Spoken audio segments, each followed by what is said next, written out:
Goody. Alright, what's up everybody? It is Zombies here again, and today we are doing something a little different. We are doing a first Meta Monday. So we're going to be taking a look at some team comps that have been rather popular and successful in the current metagame. Um, right now, we're still seeing kind of the ramifications of the mercs added in the new mini set. Um, Still see, one or two people occasionally experimenting with the pirates, but by far the all star of the mini set for Mercenaries is definitely Cookie the Cook. He's just been absolutely insane and showing up and everything. So we've got some decks we're going to take a look at here, but before we do that, if you have been enjoying the videos, feel free to subscribe. It helps out the channel a lot in terms of growth. And I think right now only about 5% or so of people watching have subscribed. So if you're enjoying the videos and you want to see more of them, that's a great way to help the channel grow. But we actually have some statistics here again from Blizzard. So we're going to take a look at these. So this is another updated list of basically the highest win rate mercs from Blizzard's internal data. So if we take a look here at the list, if we remember from last time, we got a list like this. Gruul was at the top, and I think that was in large part due to the large amount of Diablo, Ragnaros, and to a lesser extent, Tavish that we were seeing in the metagame. And as of recent, haven't been seeing quite as many Tavishes or Ragnaroses. I think they've just become a bit less common as people have been experimenting with new things and refining some old comps. They just seem to have fallen by the wayside a little bit. And so because of that, Gruel has lost his crown. He lost his fancy number one hat and is all the way down to number 4. And unsurprisingly, at number 1 on the list, we have Cookie. Cookie's just absolutely nuts. He's in every comp we're going to look at today, and for good reason. Cookie changes the game in a fundamental way. Just with his equipment, it changes so many different kind of breakpoints that were previously established in terms of trying to get those one-hit kills off against other comps to get to kind of like swing the advantage pretty hard in the beginning of the game. Cookie just has kind of shut down a lot of those strategies and made it a lot harder to pull them off, and that's definitely had kind of like a ripple effect on the metagame, I think. And then that's just talking about his passive. His other 3 abilities are all really overall solid. So he's just a really good kind of revenge killing unit that gives you initial sustain just for having him, even if he never comes into play. But if you get a nice snipe off with him, that's even more health for more sustain. And the speed is really nice too. You can combo his fish with Diablo.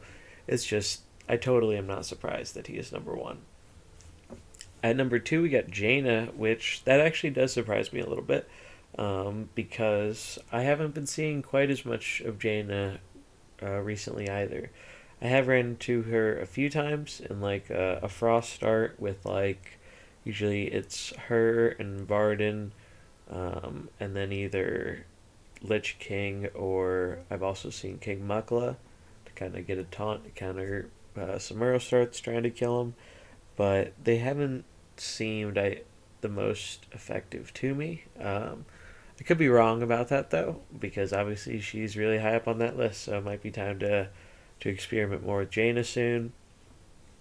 Then we have King Mukhla. That's really not surprising to me. King Mukhla is just seeing so much play right now, in large part because of a mercenary that's actually not even on this list, funnily enough, in Samuro. Samuro is just seeing so much play right now because he is one of the best like physical attacking fighters that can deal with casters and kind of scale pretty hard into the late game. So we're seeing Mukhla as a way to kind of counter him because it makes it awkward since he has to break through Mukhla's big brother, and then Mukhla can taunt up the following turn. And then Mukhla also presents pressure because he's super effective against Samuro. Um, so I totally am not surprised to see Mukhla up there. Then Gruel, I'm honestly surprised Gruel is still all the way at number 4, given how much some of the other fire users have fallen off, at least in recent times. Um, but he is still a really good Diablo counter, and Diablo is still really good. Even post nerf, like post Karen fix, Diablo is still really insane. So, just makes sense that Gruul is good as a late game counter to him. Then Sylvanas. I'm actually surprised to see Sylvanas up here. I would imagine this is coming from some kind of shadow comp or ones that kind of seek to do a lot of summon spawning or token spawning, so they have more units die to make her bigger at the end game.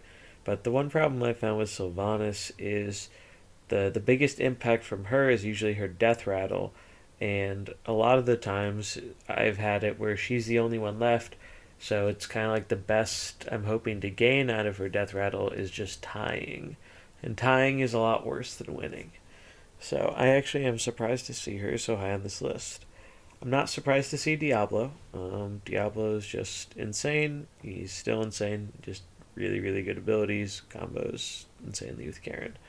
Um, Vol'jin, really good revenge killer. Shadow is really, really popular. We do have Natalie on here as well, unsurprisingly. Then we got the combo with Prophet Velen and Anduin. Also, been seeing a lot of play. Malfurion, he's been showing up in a bunch of different interesting things. Natalie's been mostly in the shadow comps because she just goes so well with Vol'jin and can also give you a nice little bit of sustain when her anathema changes over into benediction with her equipment. Then you do that every turn. It's pretty powerful. Rexar and King Crush are a little bit lower down here. And we do actually have Ragnaros making the list. So I don't think Rag is in a bad position per se, but it's just I think the only thing he's really countering right now is Diablo, and for comps that are already not having like that hard of a time dealing with Diablo, I think he can be a little bit more win more in the late game when sometimes, especially if you're behind, that's really not what you need. Um, and King Crush shown at number 15. So making the list, but just barely. Crush does super duper well when the caster heavy starts are more prominent, but I have been seeing a lot of the nature ones recently. It's one of the decks we're going to look at here in a minute, actually, and those definitely can kind of mess up Crush and B starts. So let's take a look at the lists here. So our first list is one you have probably seen on ladder by now. This comes courtesy of Justin Bieber, who got to number 1 on NA with this list. If you've been playing ladder at all recently, you probably run into this. And it was also featured in a few matches in the Hearthstone Invitational Mercenaries section for that tournament. So it's really popular right now, and for good reason. It's just an insanely strong deck. One thing you're going to notice about all the comps that we're going to go over here is they have Cookie, Diablo, Karen, bench in common. So I am going to go over that just the once, but I'm not going to repeat it for every deck because they're basically serving mostly the same purposes in every deck and just giving you that really solid way to close out the game. Cookie provides you with a nice revenge sniper now. They're in every one of them because, as we saw on that list, they're all on that list, and Cookie's at the top of it, so it's unsurprising that they're going to be in every list here. But for the part of the list that's different, so we have Brucon. Brucon has, I think he was definitely kind of a little bit of a sleeper mercenary where I didn't really see him much outside of non like pure nature comps. But now he's been showing up a lot because of this chain lightning rod ability, and honestly, all his abilities are really good. Basically, you get to scale all your nature abilities with that +3 nature damage. The slow on Muddy Footing being next ability is actually really big because depending on how you time that, you can slow an opponent that current turn to kind of mess up their strategy or plan if their order of attack matters, which it does for someone's like Holy and Beast. And or you could just slow them after they attack, and then you know they're slowed for next turn. And then Chain Lightning combined with Lightning Rod, getting that 2 additional damage or 2 additional repeats, +1 cooldown. It's just once you've scaled up your nature damage a bit, this is just a really easy way to kind of clean up the board, deal a whole bunch of damage in one turn. And we have the other part of the nature combo here in Malfurion, and basically he's just kind of healing you up with your nature spells, speeding up your nature spells. Root can be quite good against opposing Samuros or other attackers. And then Archdruid's Call we don't use a whole ton, but sometimes the heal or AoE can be kind of nice, but it is a little bit slower. And then lastly, Samuro. Samuro's just really, really good. Scales really nice into the late game. I was actually surprised to not see him on the list because he does show up in so many comps. But maybe that's something that could be bringing his average down. Maybe more less than great comps are playing Samuro, and it's bringing his win rate average down. It's hard to say. But we are using Burning Blade on him to kind of buff him up when we get those attacks off. Nice thing about Brukan and Malfurion is they both have 4-speed attacks that will usually be faster due to Cenarian Surge. So we always have a way to proc double strike theoretically, which is really good because that's kind of what really enables the scaling and Samuro getting out of control. And then his other abilities are just great too. Mirror Image is a nice little strategy with this is depending how you time this, you can actually mess up opposing Brukans with their lightning rod. If you put him, I believe you want to put him on in the middle, either middle or the left, and that way the mirror image will spawn to the right of you, and it can mess up the chain lightning. And that will be relevant because I'm sure you're going to see multiple mirror matches of this. Alright, so our next deck here, or next comp. So this one is courtesy of me. Basically, this is the Beast comp I used to break into top 200 on NA the other night. It felt really good. One thing about this comp, though, is right now I have been seeing a lot of the nature comp I just went over, and this comp definitely can struggle with it a bit. I do think nature just is rather heavily favored against beasts because they can kind of disrupt the initial combo we go for, which is usually using kill command on Rexar to hit their caster, make it the lowest HP thing, and then we can get around any taunt they might have with Apex Predator and just try to either kill that caster or get it really low so we can snipe it the beginning of next turn.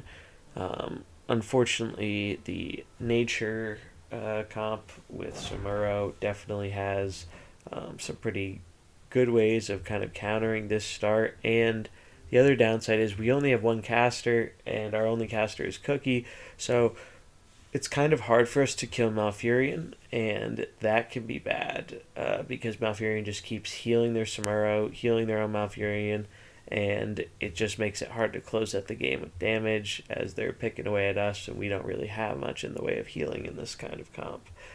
But where this comp really shines is if you're seeing a lot of caster starts. So if you're running into more like Shadow Samuro starts or Anduin starts or 2 or 3 caster starts in general, this is what you want to be using because it absolutely just demolishes those starts. We got Mama Bear Claws giving everybody that +4/+4. Crush can kind of just rock through them.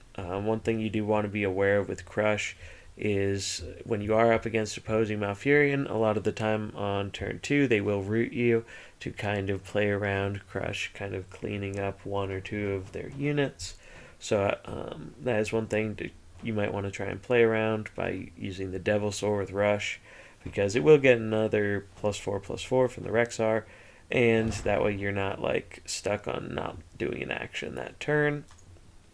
And then Mukhla, mostly we're running Mukhla for the taunt and the additional buffs he gives our other minions, but Primal Power is also really good too, because we use that on Crush on turn 2, so +15 attack and making it so he doesn't take damage when he attacks this turn.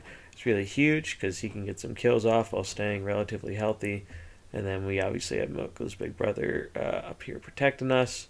And then the back three, same as before, Diablo, Karen, Cookie.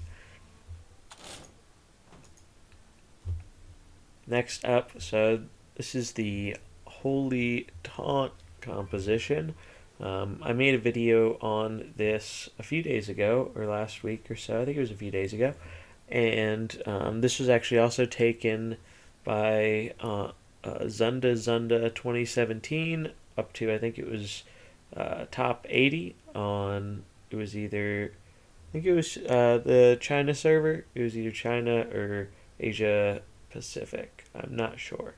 But it was one of those, and it placed rather high up on there. And I've been playing a fair amount of this comp, really liking this comp, so I definitely understand why it plays so well. It seems to be decently positioned.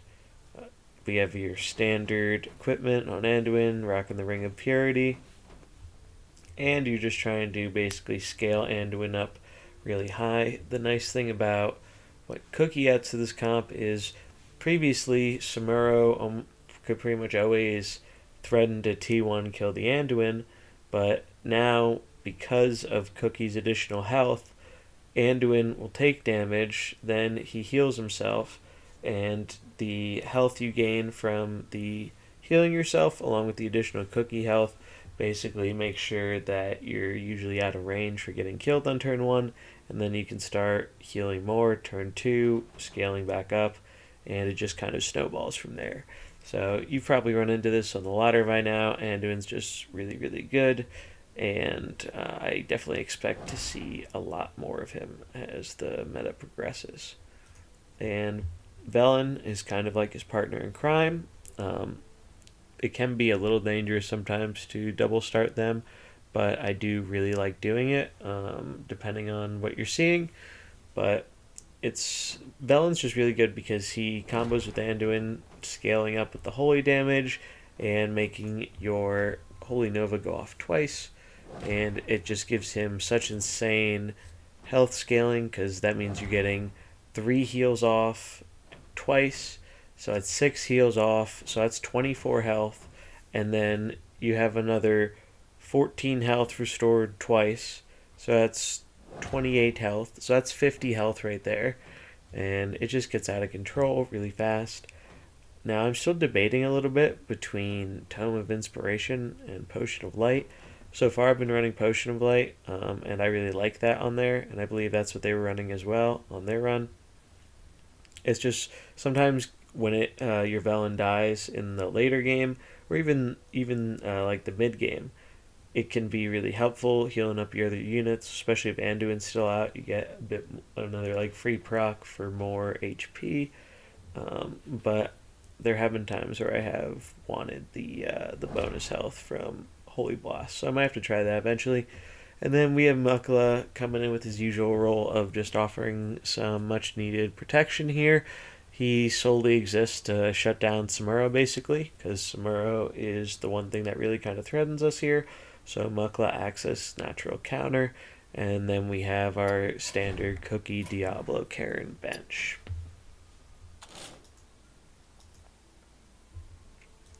And last but not least, we have a shadow comp here from Rapu. I believe they took this to top 25 on North America. And basically, this is the shadow strategy with Samuro that has been pretty popular for a while now. I think it has declined a little bit recently, because of the popular new Nature Sombrero comp, but it is still good, and I'm still running into it on the ladder a fair amount of the time. Basically, it seeks to leverage Vol'jin's Shadow Hasten ability with Ring of Haste. So Vol'jin speeds himself up, gets some good AoE damage or a slowdown. Then Natalie also can follow up with more AoE. Vol'jin can lay that shadow weakness, so it increases the damage of her AoE. And she's also good at kind of healing your board, keeping them nice and healthy. Just a really solid pair of caster openers, and then Samuro can kind of threaten other casters. I do think this one has gotten a little bit worse than it used to be, just because of the popularity of Nature Comp, and um, I don't think this comp has the greatest way to deal with nature, but I could be wrong about that because I haven't played that matchup too much yet. But it definitely is still solid and is good against other things in the meta. And then obviously Karen, Diablo, and Cookie on our bench. I know it might seem a little ridiculous that it's every comp, but it's just what a lot of comps are running right now. That doesn't mean you need to run Karen, Diablo, Cookie, but they are very, very good. So I understand why a lot of people are running them. However, supposedly it is kind of. We got some information about some changes that are going to be hopefully coming in a supposed patch on Tuesday, so it should be tomorrow. And all we know so far is that Tyrion is getting his attack buffed. I think up to either 13 or 14. I think it's 14. I think right now his base attack is 10. So I guess that was a change from the closed beta. Tyrion used to have more attack, and they lowered him for release. So I guess they're buffing him back up, which is a welcome change because Tyrion hasn't seen a lot of play other than like the initial launch week. Saw him a little bit. But the other thing that's going to be being changed is they mentioned there are going to be some speed adjustments to Mercenaries. Now, not much has been said about that, other than basically what I just said. Some speed adjustments. We don't know if that's going to include buffs and nerfs, just buffs, just nerfs.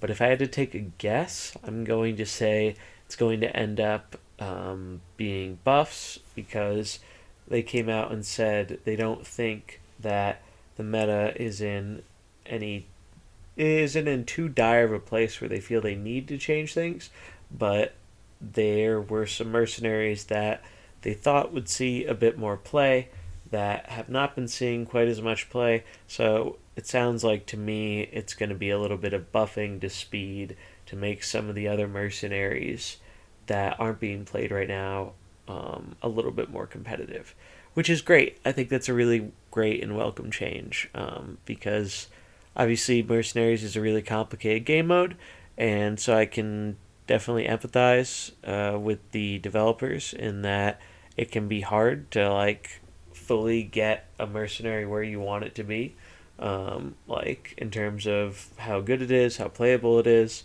without being like too overpowered. So I know that's a fine line to like straddle, and I'm glad they are making some changes to kind of hopefully vary the meta a little bit more. I do also expect we're going to be getting a expansion trailer announcement, maybe with a release date or a release window for sometime probably early December, and I'd imagine we're going to be seeing more Mercenaries content release around then. So definitely start saving up your packs and your gold because that's not too far away. That's only like, if I were to take a guess, probably like 3 weeks away. So now is the time to start saving for that. But that's going to wrap it up here for this Meta Monday. I'll leave links to all the team comps that I talked about here in the description if you'd like a little bit more information on them. I'd also like to hear what you've been using and what you have been seeing in your own meta. because sometimes everyone's pocket meta can be a little bit different. So if you've been seeing different stuff or if you've been having success with different stuff, I would love to hear it. So feel free to post your best Mercenaries lineup below. But that's going to do it for this video. If you liked it, remember to like, comment, and subscribe, and I will catch you in the next one. Peace.